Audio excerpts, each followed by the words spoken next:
নমস্কার। ইন্ডিয়ান মঙ্কসের পক্ষ থেকে স্বামী শিষ্য সংবাদের আলোচনায় আপনাদের সবাইকে স্বাগত। আজকে বেশ একটা বিতর্কিত বিষয় নিয়ে আলোচনা, যে জ্ঞান এবং শক্তি বা কর্ম এই দুটো কি পরস্পর বিরোধী কিছু?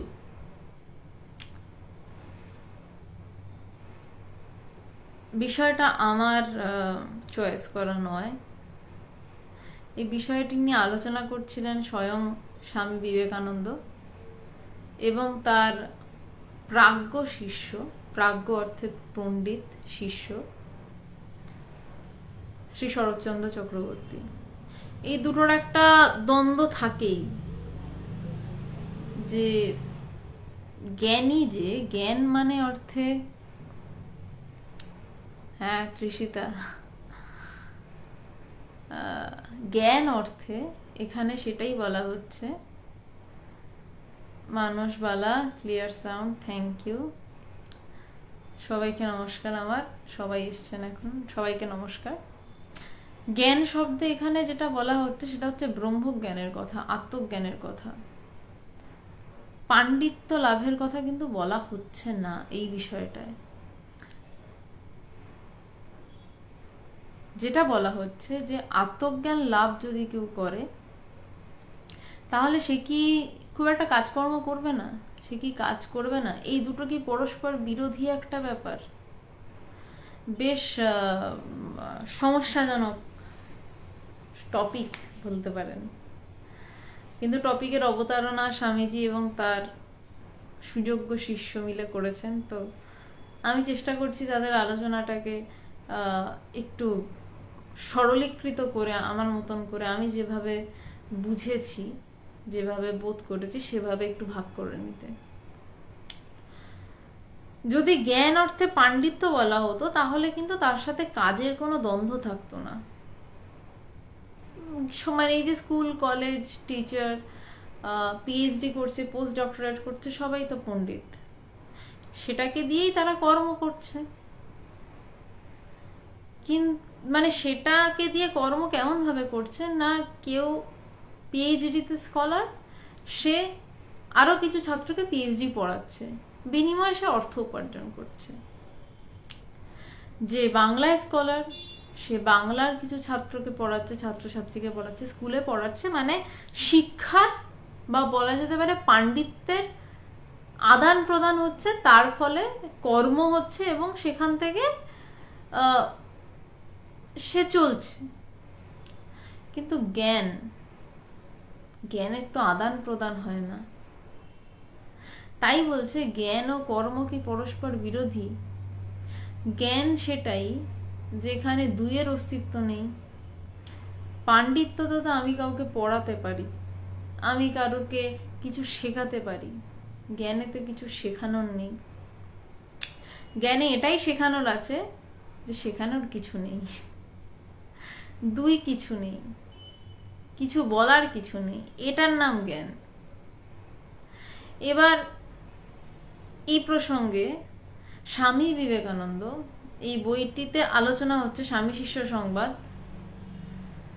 আচ্ছা, সবাই এখন আস্তে আস্তে ঢুকছেন, সবাই নমস্কার জানাচ্ছেন, প্রণাম জানাচ্ছেন, সবাইকে আমার প্রণাম এবং নমস্কার। জ্ঞানী এখানে স্বামী বিবেকানন্দ এবং তার শিষ্য সো কল্ড অজ্ঞানী। সো কল্ড শব্দটা ব্যবহার করলাম, যেটি বাংলা আপাতভাবে অজ্ঞানী। সেই সময়, যেই সময় আলোচনাটা হচ্ছে, আমরা আরেকটু পিছনে ফিরে যাই। স্বামী বিবেকানন্দর সাথে তার গুরু শ্রী রামকৃষ্ণদেবের কথা হচ্ছে ঠিক এই বিষয়টা নিয়েই। স্বামীজি বলছেন যে আমার এমন ইচ্ছা হয় সুখদেবের মতন সমাধিস্থ হয়ে থাকি, 3-4 দিন এমন ডুবে থাকবো এবং উঠবো, শরীর ধারণের জন্য যদি কিছু খেতে হয় খাবো, আবার ডুবে যাব।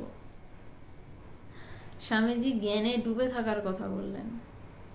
ঠাকুর প্রচন্ড তিরস্কার করে বললেন, কি বললেন? তুই এত নীচ, তুই এত ছোট, তুই কেবল নিজের কথা ভাবছিস।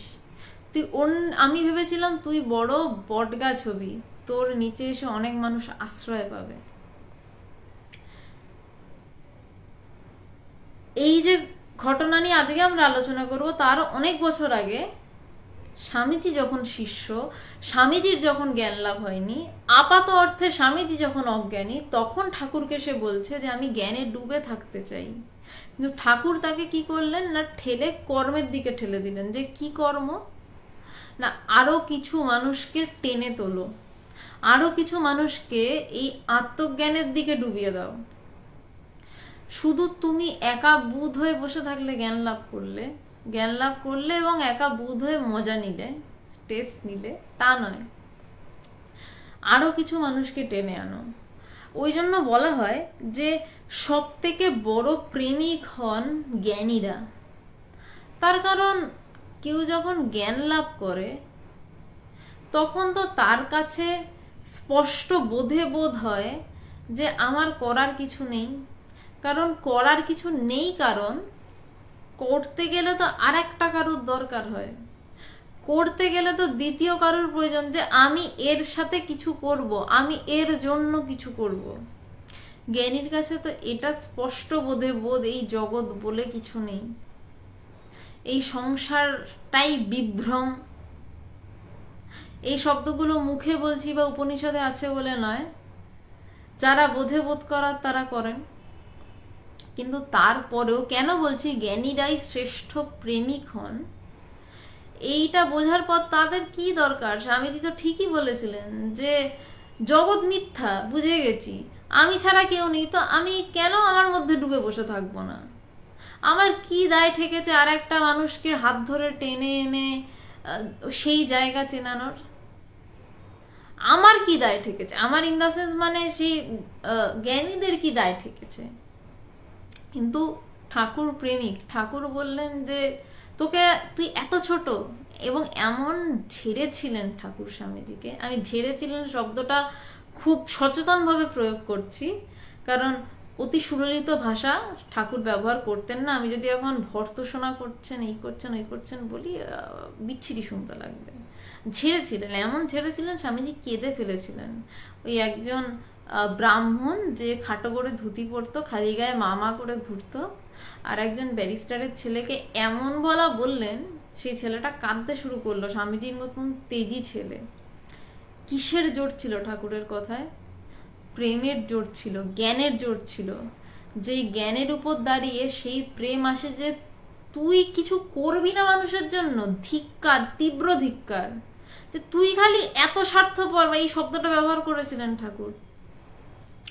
আচ্ছা, বিকাশ নাগ বলছেন মাঝে মাঝে কথা আটকাচ্ছে, 1 মিনিট একটু ওয়েট করুন প্লিজ। আশা করি কি যে রোজ হয় আমি বুঝতে পারি না, তারপরে লাইট ফাইট চলে যায় আবার। যাই হোক, আশা করি দেখা যাচ্ছে। লাইটটা আবার কমে গেল, যাই হোক দেখা যাচ্ছে আশা করি। তো ঠাকুর এভাবে ধিক্কার দিয়েছিলেন, কিন্তু কেন? মানে ওই ধিক্কারের জন্য স্বামীজি তো তেড়ে উঠে বলতেই পারতেন, বেদান্তের বিভিন্ন যুক্তি দিতে পারতেন।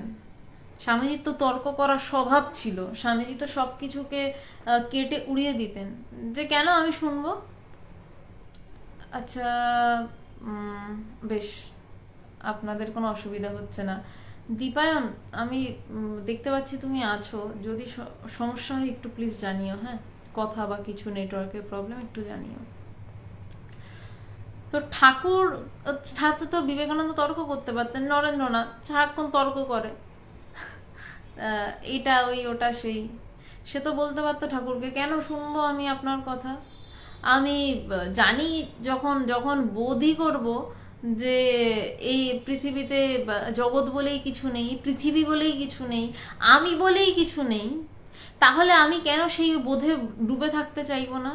আমি কেন খামোখা কষ্ট করে অন্য মানুষজনদেরকে আবার টানতে টানতে বকতে বকতে এইসব কথা বলতে থাকবো? স্বামীজি তা করলেন না, করতে পারলেন না রাদার বলতে গেলে, কারণ ঠাকুরের কথায় ওই প্রেমের জোর ছিল। আর যদি ঠাকুর ওইভাবে বসে যেতেন, আমি বুঝে গেছি আমি ডুবে থাকি, আমি মামা করছি ডুবে থাকছি, তোরা ভোগে যা, স্বামীজি কোথা থেকে আসতেন? ঠিক একই ঘটনা আবার ঘুরে এলো স্বামীজি এবং তার শিষ্যের কথার মাধ্যমে। আমি এবার স্বামী শিষ্য সংবাদে প্রবেশ করছি। কি আলোচনা হয়েছিল তাদের মধ্যে সেইটা নিয়ে।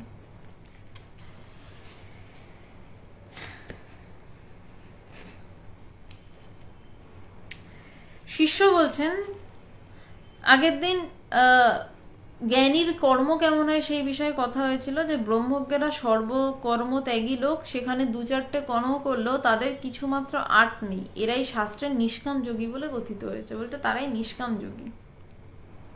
শিষ্য, তবে গিয়ে মহাশয় নিষ্কাম ব্রহ্মজ্ঞের উদ্দেশ্যহীন কর্ম উন্মত্তের চেষ্টা দিন নেয়।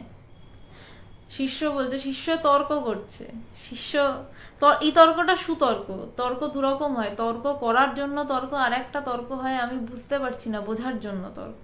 শিষ্য বোঝার জন্য তর্ক করছে। শিষ্য বলছেন, তবে কি মহাশয় নিষ্কাম ব্রহ্মজ্ঞের উদ্দেশ্যহীন কর্ম উন্মত্তের চেষ্টা দিন না। এই লাইনটা শব্দ ধরে ধরে একটু বলতে হবে। নিষ্কাম ব্রহ্মজ্ঞ মানে যিনি ব্রহ্মজ্ঞ, তার কাছে তো জগতেরই অস্তিত্ব নেই, তার কাছে কিছু যায় আসে না। ভাষ্যতে দি, এটা 172 পাতা। বলছে নিষ্কাম ব্রহ্মজ্ঞ, বলছে যেহেতু তার কাছে জগতের অস্তিত্ব নেই, তার কাছে দুইয়ের অস্তিত্ব নেই, অটোমেটিক্যালি সে যাই করুক না কেন তার কাছে নিষ্কামই হবে। সে কোনো ফলের আকাঙ্ক্ষা করবে না, কারণ ফল কোথা থেকে পাবে? ফল পেতে গেলে তো তাকে কিছু করতে হবে।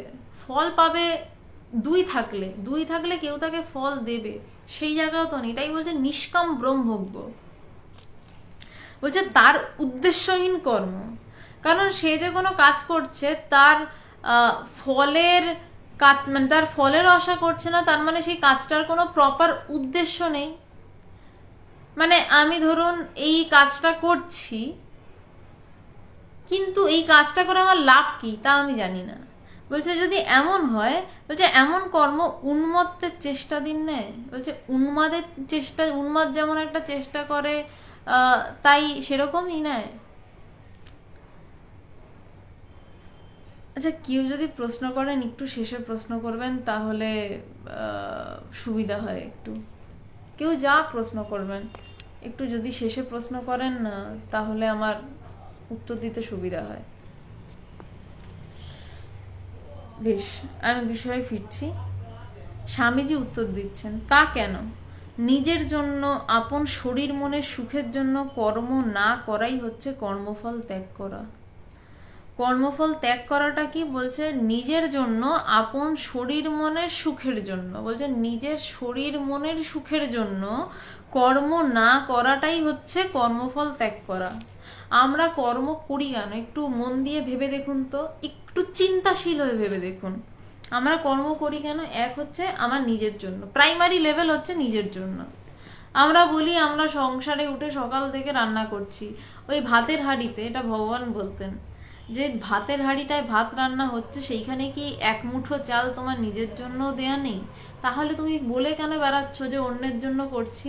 অন্যরা কেউ না খেলে কি তুমি খেতে না?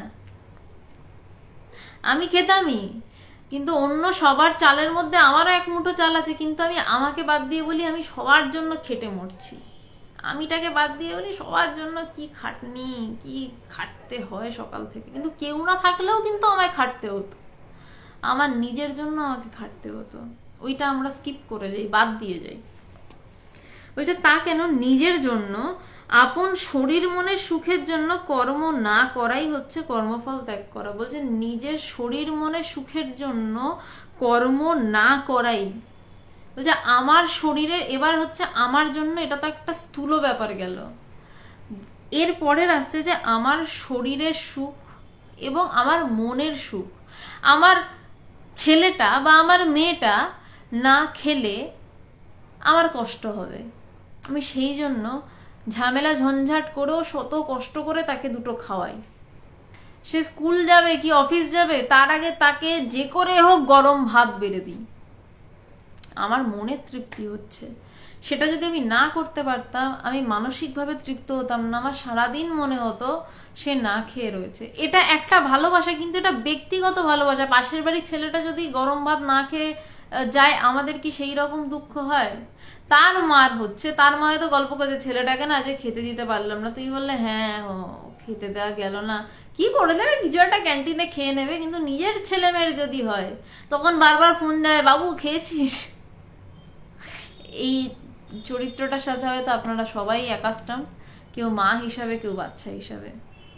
তখন বারবার ফোন যায়, খেয়েছিস তো? তখন কিনা আমার মনের পরিতৃপ্তি হচ্ছে।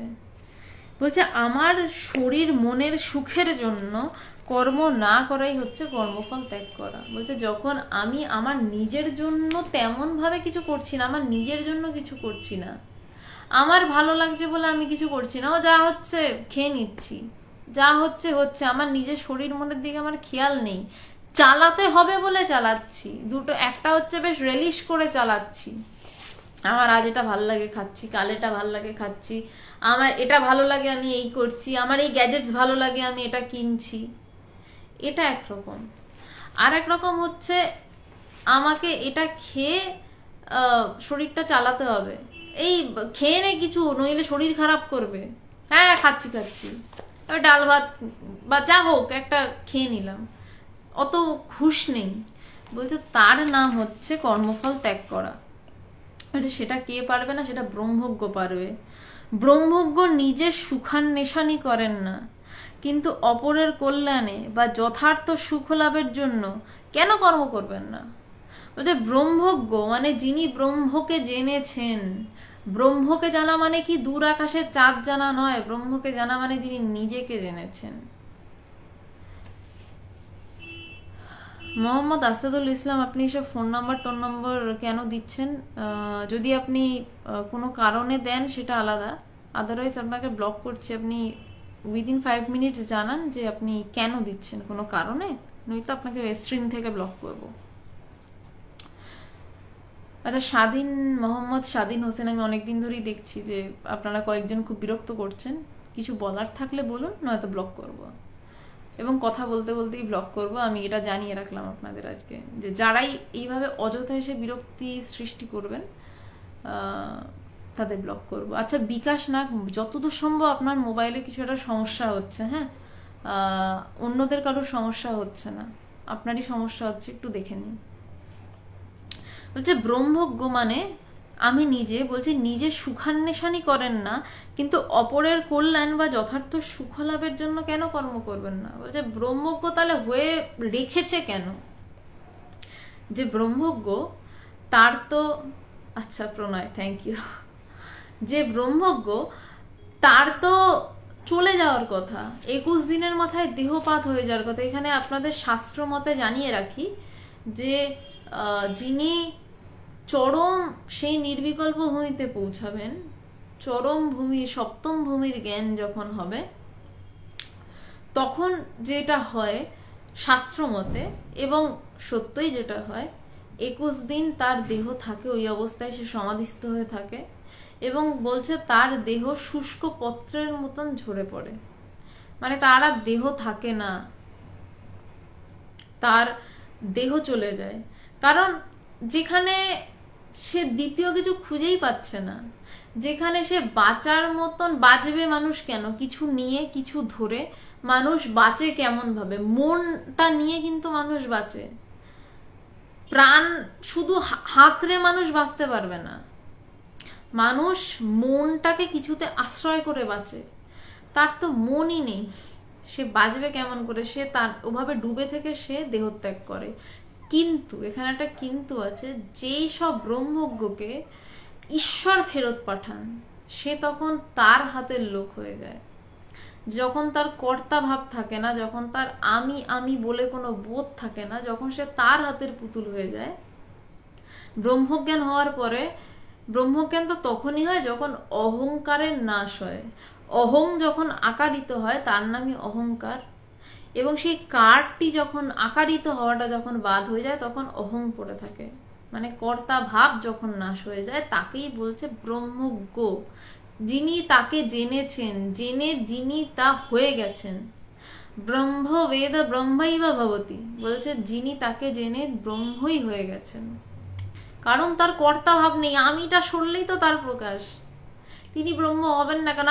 এই মুহূর্তে আপনারা প্রত্যেকে ব্রহ্ম, আপনারা প্রত্যেকে হয়ে বসে আছেন।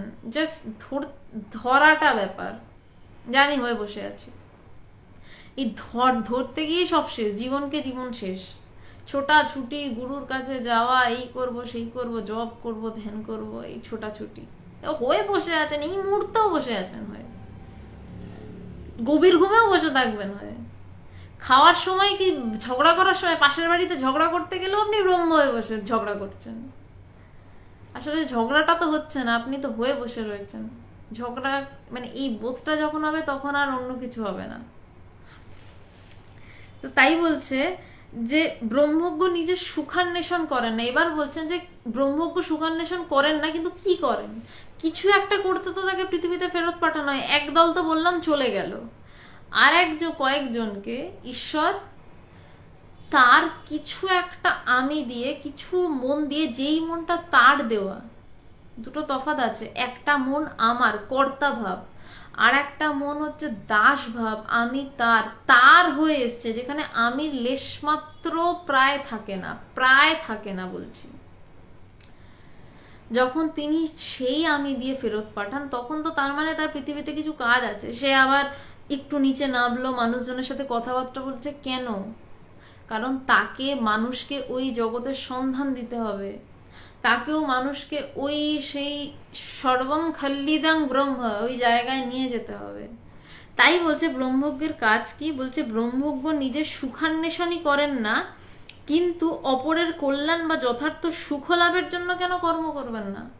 যে অন্যের যাতে সুখ লাভ হয়, অন্যের যাতে ভালো হয়, তার জন্য কর্ম কেন করবেন না? তার জন্য কর্ম করেন, কিন্তু সেটা কর্মের মধ্যে পড়ছে না। ঠাকুর বলছে না, হিংচে শাক শাকের মধ্যে নয়। আমি ভগবানকে দেখি সারা দিন মানুষকে বেদান্তের কথা। আগে একটা সময় ছিল ভগবান সকালবেলা থেকে মানে রাত্রে খাওয়া অবধি ভগবান বেদান্ত বলে যাচ্ছেন, সামনে লোকে দাঁড়িয়ে রয়েছেন। গুরুমা ভগবানের স্ত্রী চিৎকার দিয়ে একদিন বলেছিলেন যে তোমরা কি মানুষটাকে খেতেও দেবে না? ভগবানকে এখন দেখি যখন সবার সামনে আসেন খুব বেশি আর কথা বলেন না, চুপচাপ থাকেন। বলেন গান করো, গান শুনছি, কখনো কখনো বলেন, আবার কখনো কখনো দুর্দান্ত কথা বলেন। এবার ধরুন আমাদের সাথে যখন বসে আছেন তখন কথা বলছেন। তো একদিনকে ভগবানের সাথে কথা হচ্ছে, তো ভগবান বলছে কি বলবো বল, কাকে বলবো, বুঝবে কে এই কথা, বুঝবে কে? এখন স্বামীজিরা আছে, ওরা বলছে বলুক। ভগবানকে একটা সময় এই লেভেলে কথা বলতে দেখেছি, সকাল থেকে কথা শুরু হয়েছে, মানে রাত অব্দি কথা চলছে। তো বলছে সেই কথার মধ্যে কি কথা? তার ব্রহ্মজ্ঞান কিভাবে হতে পারে। তার মধ্যে হয়তো অনেকের সমাধি হয়ে গেছে, অনেকে ধ্যানস্থ হয়ে পড়েছে, কারোর ভিতরে ভগবানের কৃপায় ব্রহ্মজ্ঞানের ব্যাপার পরিষ্কার হয়ে গেছে। তো বলছে তারা এই জন্য কর্ম করেন, তারা এইভাবে কর্ম করেন। ভগবানকে আমি চুপচাপ শুয়ে থেকে কাজ করতে দেখি। ভগবান শুধু চুপচাপ দেখেছি শুয়ে থাকতে, একটা সময় শুধু ফোন তুলে কাউকে কিছু বলছেন, এবং 1-1.5 মাসের মধ্যে সে ছিটকে যাচ্ছে ইন দা সেন্স, মানে তার কাছে তত্ত্ব পরিষ্কার। ভগবান জাস্ট শুয়ে রয়েছেন, ফোনে হয়তো 4-5 মিনিট কথা বলছেন তার সাথে রোজ। তার 1 মাস পর যা হওয়ার হয়ে যাচ্ছে। তারপর সেও হাসছে, গুরুও হাসছে, ভগবানও হাসছেন। তো বলছে ব্রহ্মজ্ঞের কাজ এমনই হয়, তারা ফলাসঙ্গ রহিত হয়ে যা কিছু কর্ম করে যান তাতে জগতের হিত হয়। বলতে তারা ফলের আশা ছেড়ে যা কিছু কর্ম করেন তাতেই জগতের হিত হয়ে যায়। সেসব কর্ম বহুজন হিতায় বহুজন সুখায় হয়। বলতে সেই সব কর্ম কেমন হয় না, সেই সব কর্ম হয় বহুজনের হিতের জন্য, বহুজনের সুখের জন্য, নিজের সুখের জন্য নয়, নিজের হিতের জন্য নয়। ঠাকুর বলতেন তাদের পা কখনো বেতালে পড়ে না। খুব খুব ইম্পর্টেন্ট কথা, ঠাকুর বলছেন যে তাদের পা কখনো বেতালে পড়ে না। বেতাল কি? আমরা জানি মদ খেলে মানুষ বেতালে পা দেয়, ঠিক পা এটার পড়ার পর এইরকমই পা পড়ে, তা না হয় এইরকম হয়তো পাটা পড়ে। কিন্তু বলছে যদি সংসারে আমরা মদ না খেয়েও বেতালে পা ফেলি, প্রচুর বেতালে পা ফেলি, প্রচুর ভুল সিদ্ধান্ত হয়। একটা 3-4 জনের সংসার সামলাতে হিমশিম খায় মানুষ। একটা জিনিস চিন্তা করে দেখুন তো, তারা সংসার করবে বলে 3-4 জনের সংসার সামলাতে পাগল হয়ে যায়। সেখানে স্বামী বিবেকানন্দ তিনি বলে দিলেন আমি সংসার করব না, এ জগৎ মিথ্যা, ব্রহ্মসত্য জগৎ মিথ্যা বলে দিলেন। বলে দিয়ে কত বড় সংসার চালাচ্ছেন। বেলুড় মঠ থেকে শুরু করে কত জায়গায় রামকৃষ্ণ মিশনের কত কিছু ছড়িয়ে রয়েছে, এবং প্রত্যেকের খাওয়া দাওয়ার বন্দোবস্ত হচ্ছে, জুটে যাচ্ছে তার কৃপায়। কারণ তাদের বেতালে পা পড়ে না। ব্রহ্মজ্ঞ পুরুষ তিনি নিজেকে জেনেছেন, তাই তার পা ভুল জায়গায় পড়ে না, ভুল সিদ্ধান্তে পা পড়ে না, পা আঁকে বাঁকে না, যেমন চলার তেমন চলে। কিন্তু সংসারী মানুষের কত কথা, মাফ করবেন আমি কাউকে হিট করছি না, সংসারী মানুষ বলবে জগৎ সত্য, আমাকে সংসার করতে হবে, সংসার করতে হবে বলেই তো বিয়ে করছি। কিন্তু কি হয়? মারামারি হয়, আকচাকচি হয়, এই হয়। তো সন্ন্যাসীদের দেখুন, আদি শঙ্করাচার্যকে দেখুন, একদম সব উড়িয়ে দিলেন, জগৎ নেই, জীব ব্রহ্মৈব না পারা বলে দিলেন। নির্বাণ ষটকমে বলে দিলেন অহং নির্বিকল্প নিরাকার রূপ, বলছে আমি নির্বিকল্প, আমার বিকল্প নেই, আমি এক, আমি নিরাকার রূপ, আমি নেই, সব নেই নেই করে দিলেন, নেতি নেতি করে উড়িয়ে দিলেন। আমি শরীর নই, আমি মন নই, বুদ্ধি নেই, সব উড়িয়ে দিলেন। উড়িয়ে দিয়ে কি করলেন? গোটা ভারতবর্ষকে রক্ষা করলেন। শ্রেষ্ঠ জ্ঞানী শ্রেষ্ঠ কর্মী হয়। কয়েকদিন আগে ভগবান এই কথাটা একদিন বলছিলেন, যে জেনে রাখবি যে শ্রেষ্ঠ জ্ঞানী সে শ্রেষ্ঠ কর্মী, সে শ্রেষ্ঠ প্রেমিক। কারণ একটার সাথে আর একটা আসে, তো কর্ম আসে কোথা থেকে? শঙ্করাচার্যের কথাটা বলছিলাম, ওটা শেষ করে নি। শঙ্করাচার্য কি করলেন? গোটা ভারতবর্ষে তখন একটা বৌদ্ধ তন্ত্রাচারে ভরে যাচ্ছিল।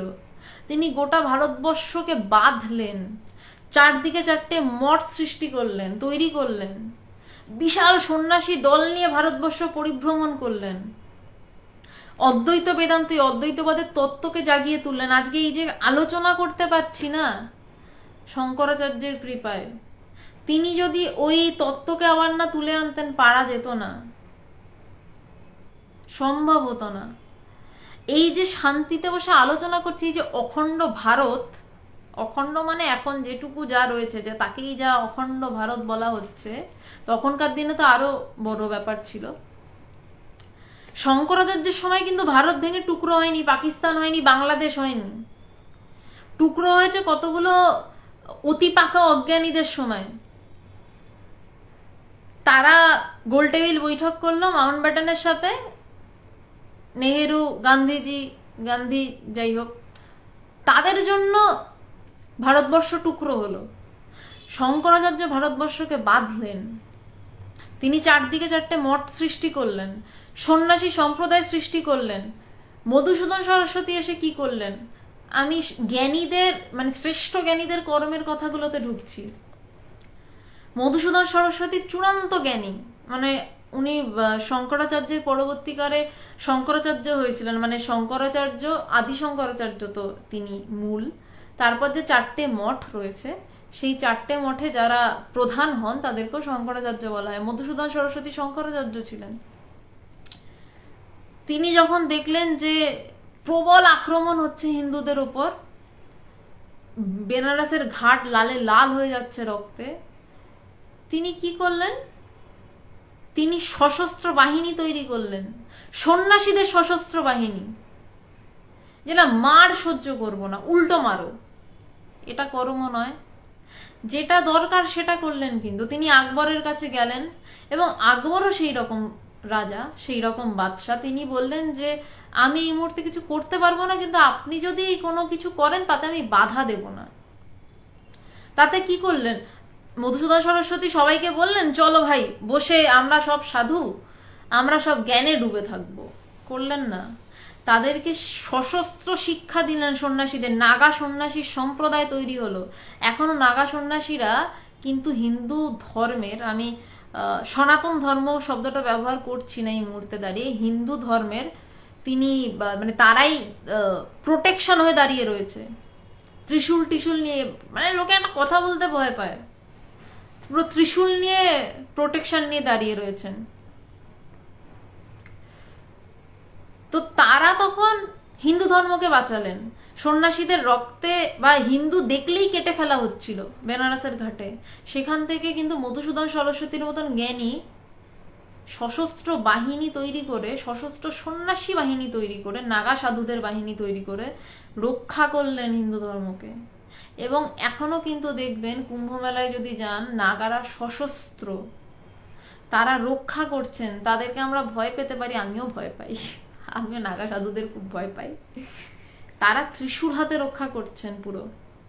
শুধু তারা ঘ্যামা জ্ঞানী, ঘ্যামা শব্দটা ব্যবহার করলাম, দুর্ধর্ষ জ্ঞানী। মানে তারা পুরো নাগা হয়ে বসে রয়েছে, গাজা টানছে, সারা শরীরে ছাই মাখা।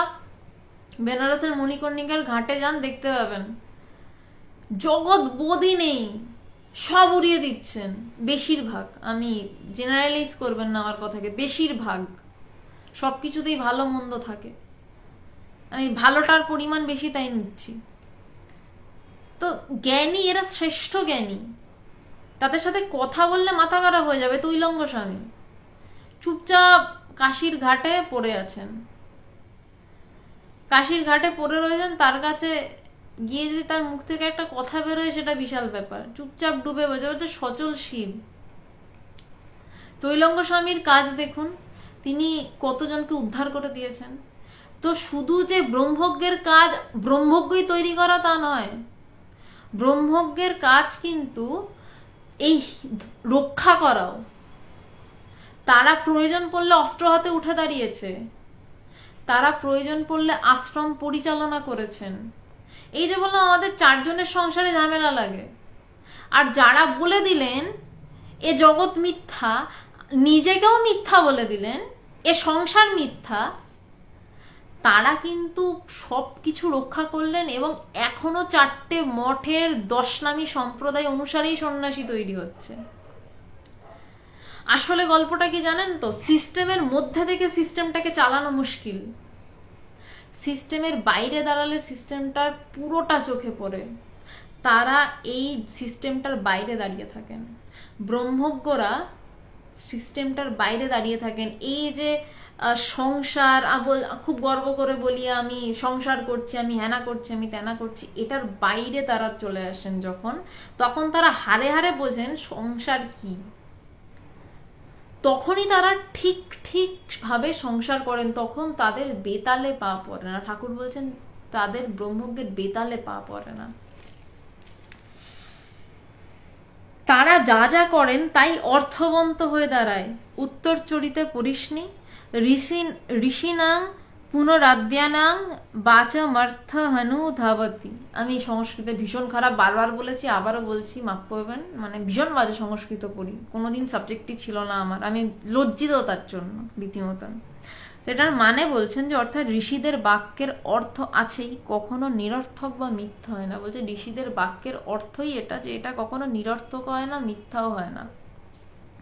মন যখন আত্মায় লীন হয়, এবার একটু আরো সূক্ষ্ম জায়গায় আসছে। বলছে মন যখন আত্মায় লীন হয়, বৃত্তিহীন প্রায় হয়, তখন ইহা মূত্র ফল ভোগ বিরাগ জন্মায়। অর্থাৎ সংসারে বা মৃত্যুর পর স্বর্গাদিতে কোনো প্রকার সুখ ভোগ করার বাসনা থাকে না, মনে আর সংকল্প বিকল্পের তরঙ্গ থাকে না।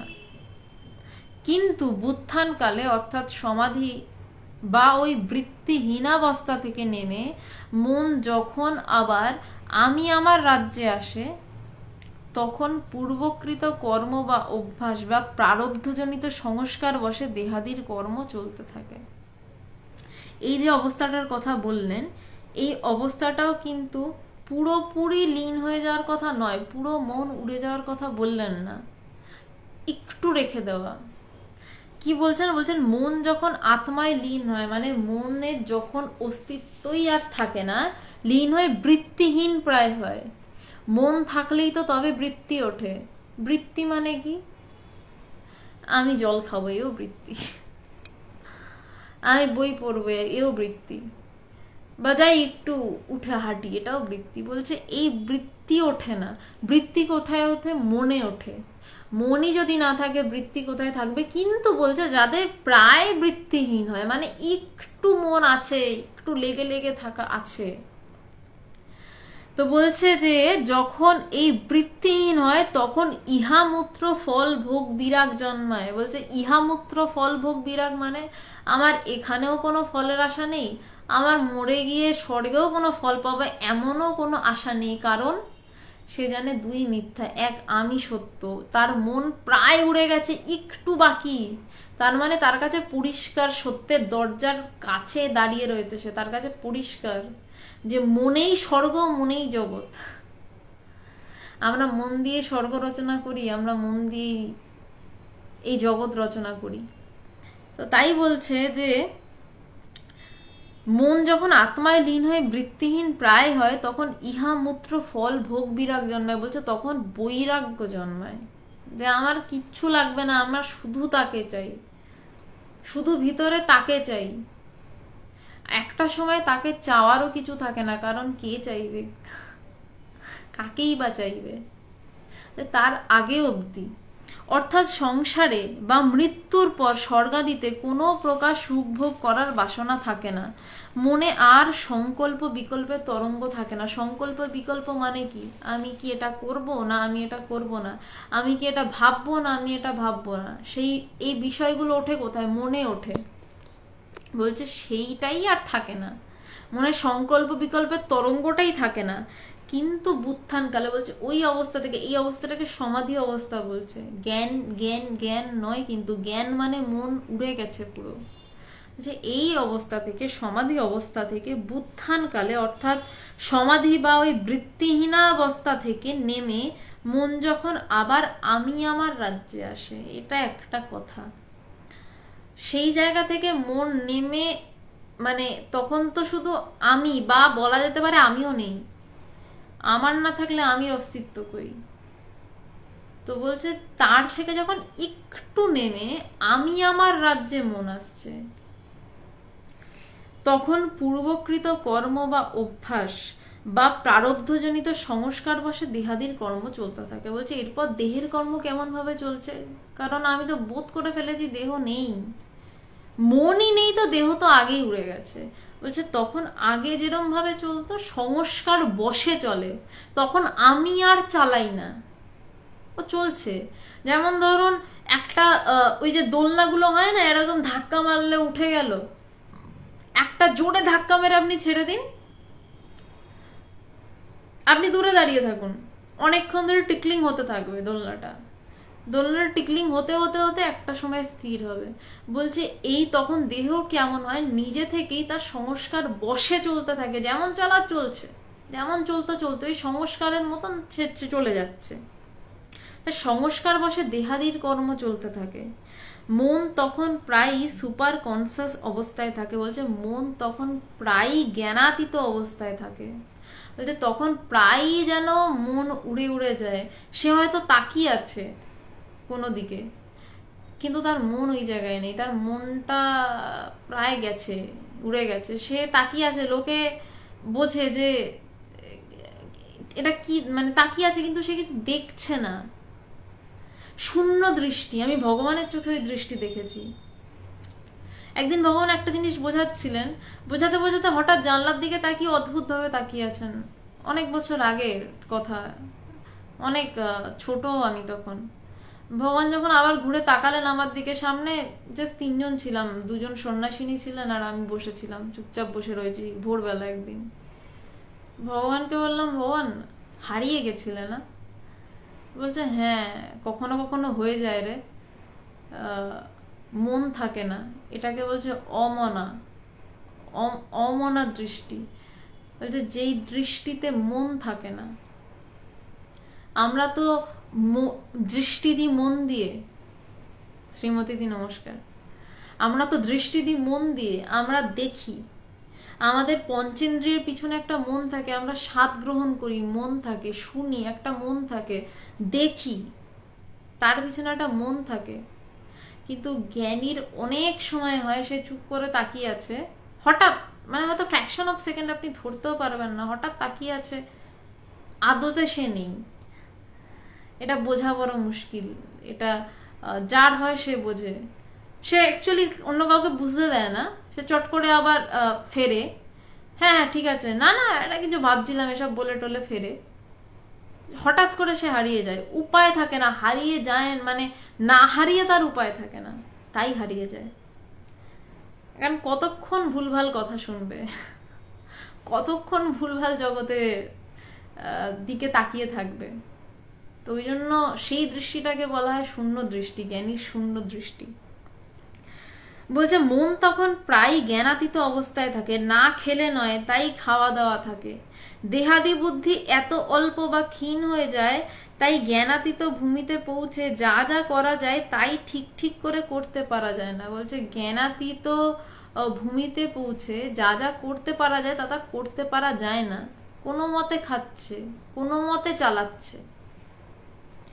সেই সকল কার্যে জীবের ও জগতের যথার্থ হিত হয়, কারণ তখন কর্তার মন আর স্বার্থপরতায় বা নিজের লাভ লোকসান খতিয়ে দূষিত হয় না।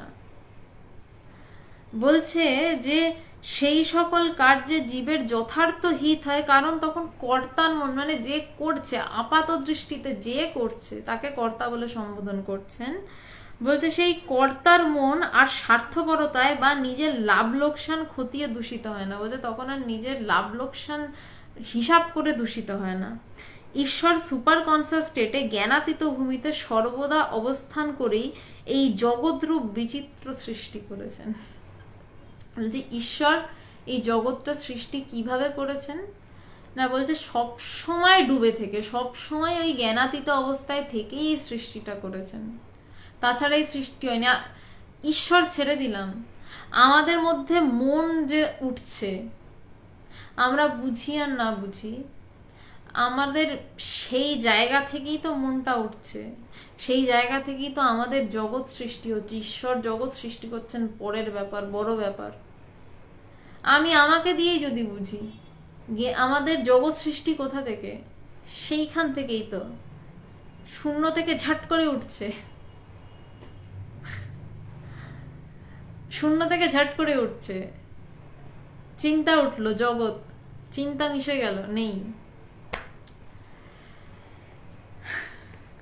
তো বলছে এই সৃষ্টিতে সেই জন্য কোনো কিছু ইমপারফেক্ট দেখা যায় না, এই সৃষ্টিতে সেই জন্য কোনো কিছু অসম্পূর্ণ দেখা যায় না। এই জন্য বলেছিলুম আত্মজ্ঞ জীবের ফলাসঙ্গ রহিত কর্মাদি অঙ্গহীন বা অসম্পূর্ণ হয় না, তাতে জীবের ও জগতের ঠিক ঠিক কল্যাণ হয়।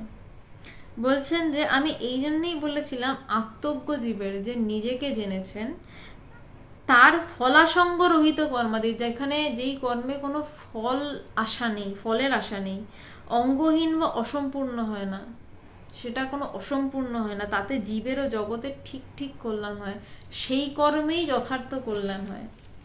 আর বাকি সবাইও কল্যাণের চেষ্টা করে, অল্প স্বল্প হয় বা হয় না, কিন্তু একটু পৃথিবীর দিকে তাকিয়ে দেখুন ঠিক ঠিক কল্যাণ কারা করে গেছেন।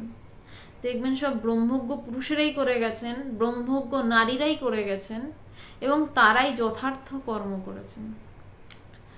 আজকে এই অবধি থাক, এবার কিছু প্রশ্ন থাকলে করুন। স্যার সোমনাথ কাকু, বুঝি কিন্তু বোঝানো কঠিন,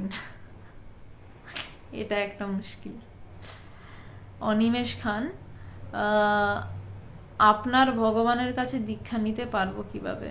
আমার ভগবানের কাছে দীক্ষা নেওয়া যাবে না, কারণ ভগবান দীক্ষা দেন না, কারণ ভগবানকে দীক্ষা দেওয়ার প্রয়োজন হয় না। ভগবানের সন্ন্যাসী শিষ্যরা রয়েছেন, তারা দীক্ষা দেন, ভাইস প্রেসিডেন্ট আছেন, প্রেসিডেন্ট আছেন, ওনারা দীক্ষা দেন। প্রদীপ সরকার, নমস্কার। কিছু বইয়ের তালিকা দিলে উপকৃত হই। স্বামী শিষ্য সংবাদ পড়ুন, যদি প্রথম শুরু করতে চান স্বামী শিষ্য সংবাদ পড়ুন, খুব কাজের বই। যোগাবাশিষ্ঠ সার কঠিন বই, ইচ্ছা হলে পড়তে পারেন। গীতা পড়তে পারেন, বিবেক চূড়ামণি পড়ুন। বেশি বই পড়ে লাভ নেই, পণ্ডিত হয়ে কি করবেন? একটা বই পড়ুন, নয় স্বামী শিষ্য সংবাদ আর কথামৃত পড়ুন, আর কিছু দরকার নেই। আচ্ছা রুদ্রপুত্তম, আমি একটা প্রশ্ন করব, কিন্তু আপনি তো প্রশ্ন দেখেন না, নিজে থেকে বলে চলে যান। আপনিও বোধহয় আমার কথা শোনেন না রুদ্রপুত্রম যে বলছেন। আমি বারবারই বলি প্রশ্নটা শেষে করুন, কারণ কথার মাঝে যদি আপনাদের প্রশ্নের উত্তর দিতে হয় তাহলে বিষয়টা থেকে বিষয়ান্তরে চলে যেতে হয়। আমি প্রশ্ন দেখি, শেষে দেখি, আপনি শোনেন না ঠিক করে। বেশ, আর কি কোনো প্রশ্ন আছে? আধ্যাত্ম শান্তি কি? শিবহম শিবহম। ব্রহ্মজ্ঞান লাভ হলেই যা হয় তাই শান্তি। আধ্যাত্ম শান্তি, জাগতিক শান্তি বলে কিছু হয় না। ব্রহ্মজ্ঞান লাভ করলেই শান্তি, ওই শান্তি। শিবহম শিবহম আপনাকে বললাম। গৌতম ভট্টাচার্য, একটা সদ্গুরুর সন্ধান। যাই হোক, একটা না, বোধহয় শব্দটা একজন হতো। যাই হোক, সেটা নিয়ে আমি কথা বলছি না। সদ্গুরু সন্ধান, আমার গুরুকে তো আমি ভগবান বলে জানি, এবং তার থেকে ভালো, মানে তার থেকে বেশি সদ্গুরু আমি চোখে দেখিনি, আমি খুঁজে পাইনি।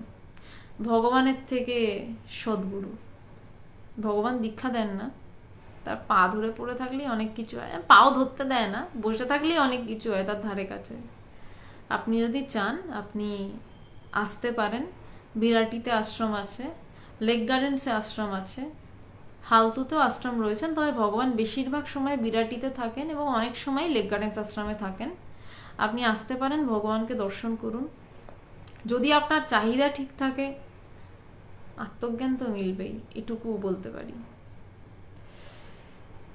গৌতম গুপ্ত, সখী আমি কথা বলতে ডরাই, না বলতে ডরাই, পাছে তাকে হারাই। বেশ, লাইনটা আমারও খুব পছন্দের। রিমিদি, এক্সিলেন্ট আলোচনা, ধন্যবাদ। সাধনা দাস, পঞ্চদশী বুকটা কেমন একটু বলবেন? ওরে বাবা, পঞ্চদশী, বেশ, কিসের উপর এটা? পঞ্চদশী পড়তে পারেন, তবে প্রথমেই যদি বেদান্তের বেশ কিছু বই না পড়া থাকে তাহলে পঞ্চদশী পড়লে হয়তো বেদান্ত পড়ার ইচ্ছাই উড়ে যেতে পারে। সাধনা দাস, আপনাকে বলছি, কারণ পঞ্চদশী বইটা মারাত্মক একটা বেদান্তের বই, দুর্ধর্ষ একটা বই। মানে এরকম বই কমই হয়েছে, কমই শাস্ত্রে রয়েছে। মানে বইটাকে যদি অন্তত 50%ও ঠিক বোধ করা যায়, মনে হয় বেদান্ত হাতের মুঠোর মধ্যে চলে এসছে। আর জ্ঞান লাভের পর যদি সেই বই পড়া হয় তাহলে তো জাস্ট মিলিয়ে নেওয়া। আচ্ছা, এটা আচ্ছা, তার আগে বুদ্ধি দিয়ে বেদান্তের সূক্ষ্ম সূক্ষ্ম তত্ত্ব ক্লিয়ার হয়। পঞ্চদশী বিভৎস কঠিন বই, মানে আমি যখন পড়া শুরু করেছিলাম আমার আধা পাতা পড়তে গিয়ে মাথা ধরে যেত, বাপরে বাপ কি লিখেছে। দুর্ধর্ষ বই, বিদ্যারণ্য মুনির লেখা।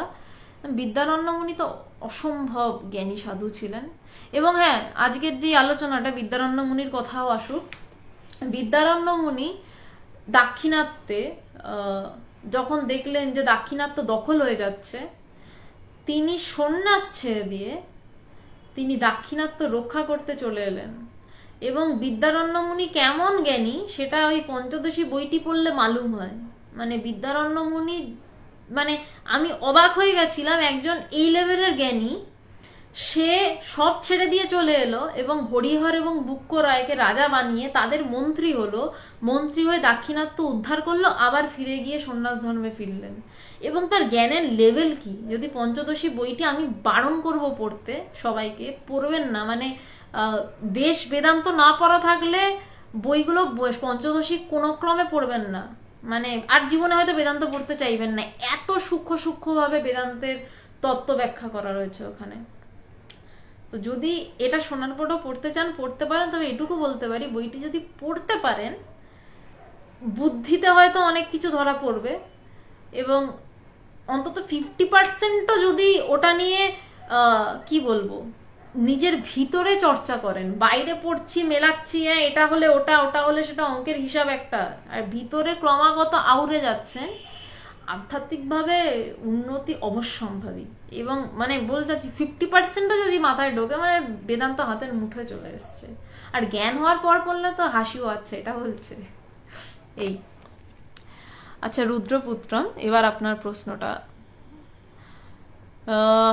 শুধুই কি তত্ত্ব নাকি কাজ, নাকি কাজ ও তত্ত্বের সমন্বয়, আর সেবার যোগ কতটা? অনেকেই তত্ত্ব বলে যান কিন্তু কাজ খুব কমজন করে বেরিয়ে যান। রুদ্রপুত্রম, আমি এতক্ষণ ধরে যার যার কথা বললাম তারা প্রবল তত্ত্বজ্ঞানী হয়েছিলেন বলেই কিন্তু কাজটা করতে পেরেছিলেন। আর কাজটা করা মানে কিন্তু সেবা করেছিলেন, তারাই যথার্থ সেবা করেছিলেন। তার কারণ সেবা করতে গেলে না মনে হয় আমি তার জন্য কিছু করছি, কারণ আমি আর সে আলাদা, আমি তার জন্য কিছু করছি। এবার আগের দিন আমি এই কথাটা বলছিলাম, আমি ভাত মেখে আমি নিজের মুখে হাত দিয়ে তুলে খাচ্ছি, আমি কি বলবো আমার হাত আমার মুখকে সেবা করছে? বলবো না তো, কারণ জানি এটা আমি তো খাবোই, আমি হাত দিয়ে খাবো।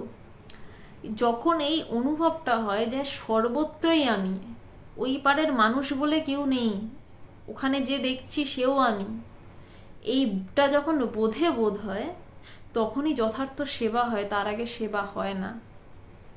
আর এই এতক্ষণ ধরে যাদের কথা বললাম তারা তত্ত্বজ্ঞানী হয়ে এই কাজগুলো করেছেন।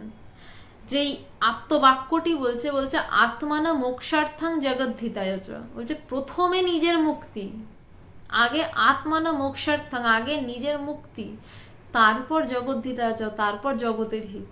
তো যারা আত্মজ্ঞানী তারা জগতের হিত না করে বসে থাকতে পারবেন না, যদি দেহ থাকে, যদি দেহ রাখেন তিনি।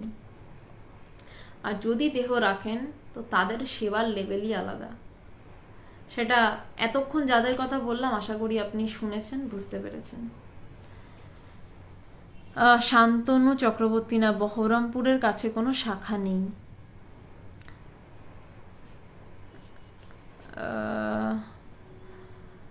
রুদ্রপুত্রম, ব্রহ্মপুরুষ বলতে আপনি কি বোঝেন? এতক্ষণ ধরে তো আমি এটা নিয়ে কথা বলেছি, আপনি মনে হয় শোনেননি। সেটা আপনি নাই শুনতে পারেন, সেটা আপনাকে শুনতেই হবে এমন কোনো বাধ্যবাধকতা নেই।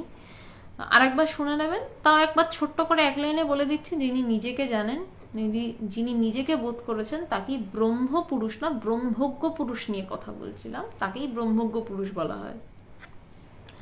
শাশ্বতী দেব, হ্যাঁ আজকের আলোচনাটা একটু টাফ হয়ে গেল। হ্যাঁ যাদব সরকার, আমি পড়ছি, চেষ্টা করছি।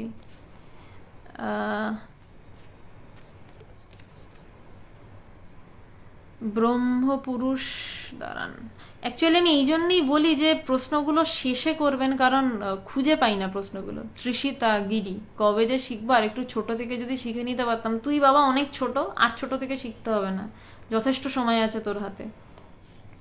তুই এমনি পুচকে, তোর শেখার অনেক সময়, এবং দেখ কি হয়, জাস্ট লেগে থাক, ছেড়ে দিস না। রুদ্রপুত্রম, ব্রহ্মপুরুষ, আপনি ব্রহ্মপুরুষ টার্মসটা চেঞ্জ করুন, ব্রহ্মপুরুষ বলে কিছু হয় না, ব্রহ্মজ্ঞ পুরুষ। যাই হোক, আপনি যেটা বোঝাতে চাইছেন, আমি আপনার প্রশ্নটা বারবার হারিয়ে ফেলছি, কারণ আপনি ওই যে আগে প্রশ্ন করে বসেছেন। রুদ্রপুত্রম, আপনি আগে যা প্রশ্ন করেছেন একটু কাইন্ডলি আরেকবার প্রশ্নটা করুন, নইলে আপনার প্রশ্নটা হারিয়ে যাচ্ছে, আমি পাচ্ছি না খুঁজে। রাম দরবার, মানুষ বলছে স্বামী মানুষের জন্ম হয় না মৃত্যু হয় না, এর ব্যাখ্যা কি বুঝবো? স্বামীজি বলছেন মানুষের জন্ম হয় না মৃত্যু হয় না, এর ব্যাখ্যা বোঝার একমাত্র রাস্তা ব্রহ্মজ্ঞান লাভ। যখন টের পাওয়া যায় জন্মাই তো নি, মরবো কি করে, যে জন্মায়নি সে মরবে কি করে, এইটা বলে যুক্তি দিয়ে বোঝানো যাবে না। এইটা একমাত্র বোঝা সম্ভব ব্রহ্মজ্ঞান লাভ করে। সব কথা ওভাবে যুক্তি দিয়ে বোঝানো সম্ভব নয়। ঈশ্বরের কৃপায় আপনি গুরু পান, ব্রহ্মজ্ঞান লাভ হোক আপনার তাড়াতাড়ি এটা বুঝে নিন। কি চাচা শান্তিকারী, স্বামী শিষ্য সংবাদ ঠিকানা দেয়া সত্ত্বেও পেলাম না, স্পিড পোস্ট ছাড়িয়ে নেব। কি বলছেন আমি বুঝলাম না। স্বামী শিষ্য সংবাদ উদ্বোধনের বই, আপনি উদ্বোধনের যে কোনো স্টলে গিয়ে খুঁজুন। কি স্পিড পোস্ট ছাড়িয়ে নেব, কি বলছেন?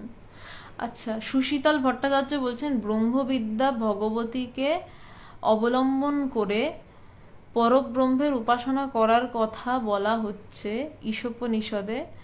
ব্রহ্মবিদ্যা ভগবতী কে? এটা শক্তি তত্ত্বের দিকে চলে যাচ্ছে, আমি এই তত্ত্বে ঢুকবো না। আগে ব্রহ্মতত্ত্ব বোধ হোক, তারপর যদি মায়ের কৃপা হয়, মায়ের যদি ইচ্ছা হয়, তারপর মা তার দরজা খুলবেন। আমি শক্তি তত্ত্বে ঢুকবো না, ও বড় কঠিন জায়গা। থাক, ওটা ওটা মায়ের জন্যই তোলা থাক। আচ্ছা, রুদ্রপুত্রম বলছেন, ব্রহ্মজ্ঞানী কি শুধুই সাধু সন্ন্যাসী? প্রথম কথা, না। ব্রহ্মজ্ঞানী সাধু সন্ন্যাসী শুধু নয়, আপনিও ব্রহ্মজ্ঞানী। আপনি বুঝতে পারছেন না, সেটা আপনার সমস্যা। আপনিও ব্রহ্মজ্ঞানী। গেরুয়া বা সন্ন্যাসে ব্রহ্মজ্ঞান থাকে না, প্রত্যেকেই ব্রহ্ম হয়েই বসে রয়েছে, এই মুহূর্তেও বসে রয়েছে। নেতাজি, ভগৎ সিং, আরো অনেক মহাপুরুষ আছেন যারা কাজ করে দিয়ে বেরিয়ে গেছেন, তাদের জন্য আমরা বসে এত আলোচনা শুনতে পারছি বা বলতে পারছি। অবশ্যই তারা প্রচুর কাজ করেছেন, কিন্তু তারও আগে যারা প্রচুর কাজ করেছেন, আপনার কি মাথায় সেই কথাগুলো ঢুকলো না? নাকি আপনি তর্ক করবেন বলে তর্ক করছেন, মানে বলতে হয় কথা তাই বলছেন? যদি এটা হয়, আমি আর আপনার কোনো প্রশ্নের উত্তর দেব না। মানে নেতাজি আমার অসম্ভব শ্রদ্ধার মানুষ, ভগৎ সিং আমার অসম্ভব শ্রদ্ধার মানুষ, এবং নেতাজির আধ্যাত্মিক জীবনটা আপনি পারলে একটু পড়ে নেবেন। হ্যাঁ, আপনার একটু পড়া কম আছে, আপনি শুধু প্রশ্ন করার জন্যই প্রশ্ন করেন, যা বুঝছি। ভগৎ সিং কোন বই পড়তো একটু দেখে নেবেন।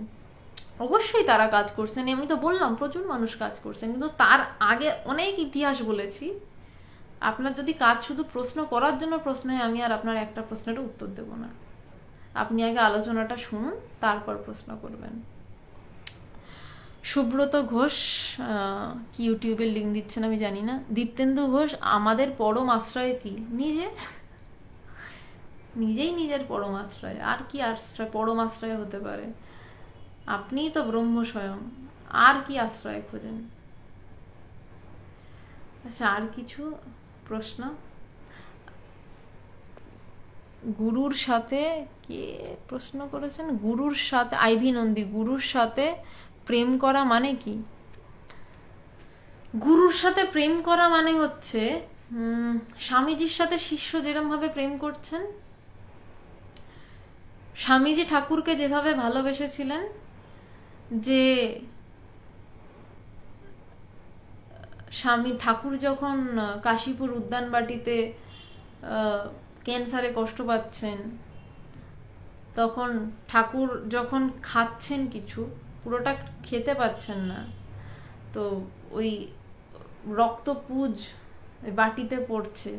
তো এবার স্বামীজি দেখছেন, স্বামী বিবেকানন্দ, নরেন্দ্রনাথ তখন দেখছে যে সবাই যদি ভয় পায় এটা ছোঁয়াচে। নরেন্দ্রনাথ কি করলেন, ঠাকুরের ওই পুজ রক্ত সমেত যে ভুক্তাবশেষ ছিল সেটা সবার সামনে খেয়ে নিলেন, এবং তারপর সবাই সাহসী হলো যে না, ঠাকুরের এটা ছোঁয়াচে নয়। তখন সবাই সেবা কার্যে এগিয়ে এলো আরো ভালোভাবে। এটা ভালোবাসা, এই গুরু শিষ্যের ভালোবাসা, এর থেকে বেশি কি হয়? আচ্ছা, যাদব সরকার, আপনার কোনো প্রশ্ন আমি পাইনি, আপনি বলছেন বটে আইভি নন্দী গুরুর সাথে প্রেম করার মানে এটাই, এবং এই প্রেম না হলে স্বামী বিবেকানন্দ হয় না। সুদীপ চক্রবর্তী, যাই হোক, আপনার প্রশ্নের উত্তর আমি দিচ্ছি না। এই প্রশ্নের উত্তর দেওয়ার গুরু ছাড়া, মানে গুরু আর শিষ্য ছাড়া এই প্রশ্নের উত্তর হয় না। যাদব সরকার, আপনার প্রশ্নই আমি পাচ্ছি, আপনি বলছেন বটে, আপনার প্রশ্ন আমি দেখতে পাচ্ছি না।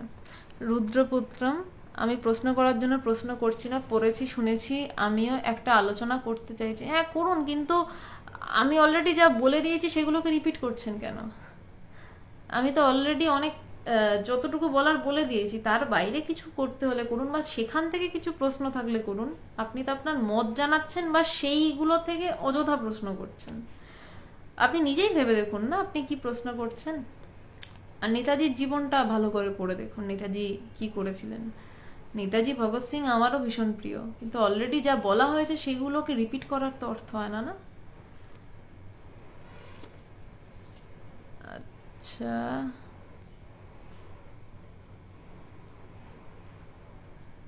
রুদ্রপুত্রম, আমি প্রশ্ন করার জন্য প্রশ্ন করছি না, পড়েছি শুনেছি আমিও। আচ্ছা, তারপর কি? দৈপায়ন রয়, দীপ্তেন্দু ঘোষ কি প্রশ্ন করেছেন, তার কি উত্তর হবে দান, আমি বুঝলাম না। অষ্টাবক্র গীতা নিয়ে একটা প্রশ্ন করেছিলাম, ওটা কি পড়া উচিত? না না না দৈপায়ন, একদম নয়। Does it aid in understanding Vedanta, মানে অষ্টাবক্র গীতা এরকম ভাবে পড়তে যাবেন না। কারণ ভগবানের থেকে আমি যেটা শুনেছি, জ্ঞান লাভ না হলে অষ্টাবক্র গীতায় আমাদের মানে ছুতে বারণ করে দিয়েছিলেন, বলেছিলেন জ্ঞান না হলে অষ্টাবক্র গীতা ধরবি না। সব সব বই সব কিছুর জন্য নয়, ঘেটে যেতে পারেন, আধার নষ্ট হয়ে যেতে পারে। অষ্টাবক্র গীতা ডেঞ্জারাস বই, জ্ঞান লাভ না করলে, এবং যখন গুরু বলবেন যে হ্যাঁ জ্ঞান লাভ হয়েছে এবার পড়ো, তার আগে অষ্টাবক্র গীতা ধরবেন না। এটাকে আমার গুরু আমাকে বলেছেন, ভগবান আমাকে বলেছেন, আমি আপনাকে বললাম।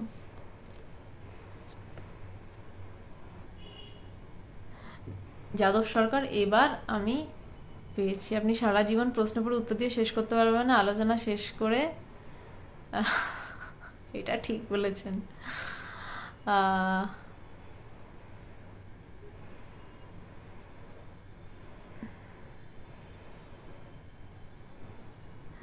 রুদ্রপুত্রম, আপনি গুরু সংযোগে অষ্টাবক্রকে বুঝতে হয়, সে ভাগ্য আমার হয়েছে।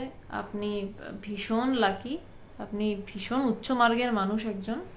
আপনার আলোচনা শোনার কোনো প্রয়োজন নেই, আপনি আলোচনা শুনে সময় নষ্ট করছেন কারণ আপনি ডুবে থাকুন, ডুবে থাকুন। আপনি অষ্টাবক্র বুঝতে পেরেছেন, মানে সেটা আপনার বিশাল ব্যাপার, আপনি ডুবে থাকুন, আলোচনা শোনা আপনার কাজ নয়।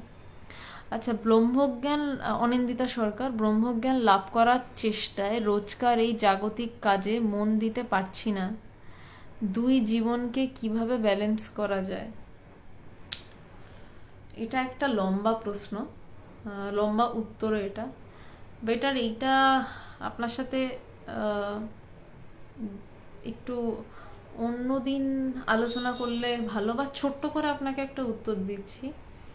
ব্রহ্মজ্ঞান লাভ করার চেষ্টায় রোজকার জাগতিক কাজে মন দিতে পারছি না নয়, একটা সময় হয় বটে, কিন্তু ওই তো বললাম এই উত্তরটা না ছোট করে দেওয়া খুব মুশকিল।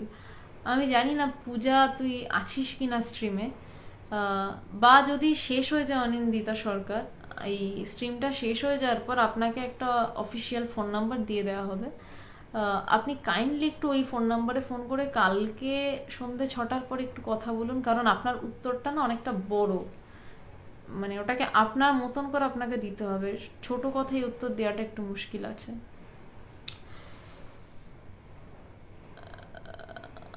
সুশীতল ভট্টাচার্য, বেদান্ত শিক্ষার সেন্টার বা বুকের বিষয়? বেদান্ত শিক্ষার বিষয় নয়, বেদান্ত অনুভবের বিষয়। সে অনুভবের জন্য গুরুর কাছে যেতে হয়, আর বইয়ের ব্যাপারে আগে বলেই দিয়েছি অলরেডি। বেশ, তাহলে আজকে এই অবধিই থাকলো। প্রণাম, নমস্কার নেবেন, আর আবার সোমবার দিন স্বামী শিষ্য সংবাদের আলোচনায় এসছি।